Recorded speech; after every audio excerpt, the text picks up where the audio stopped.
જય નગાલાખાના ઠાકર બાવળિયાળીમાં જે 4 world record બન્યા છે એમની આજે આપણે વાત કરવી છે. તો 70 થી 75,000 મહિલાઓ દ્વારા એક હુડો રાસ રમી અને આ ભરવાડ સમાજના બહેનો દ્વારા એક વર્લ્ડ રેકોર્ડ સ્થાપિત કરવામાં આવ્યો છે.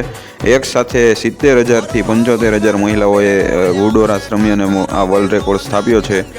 11,000 ભરવાડ સમાજના ભાઈઓએ એક સાથે લાકડી રાસ રમી અને બીજો વર્લ્ડ રેકોર્ડ સ્થાપિત કર્યો છે. જે લાકડી રાસ છે ભરવાડ સમાજનું લોકનૃત્ય પણ છે.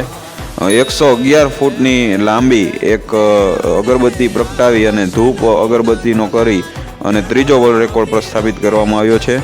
અને ચોથા વર્લ્ડ રેકોર્ડની વાત કરીએ તો 22.5 ફૂટ લાંબી વિશ્વની સૌથી મોટી ભગવાન કૃષ્ણની વાંસળી બનાવી અને ત્યાં રાખવામાં આવી હતી. તે પણ એક વિશ્વનો વર્લ્ડ રેકોર્ડ નવો પ્રસ્થાપિત કરવામાં આવ્યો છે.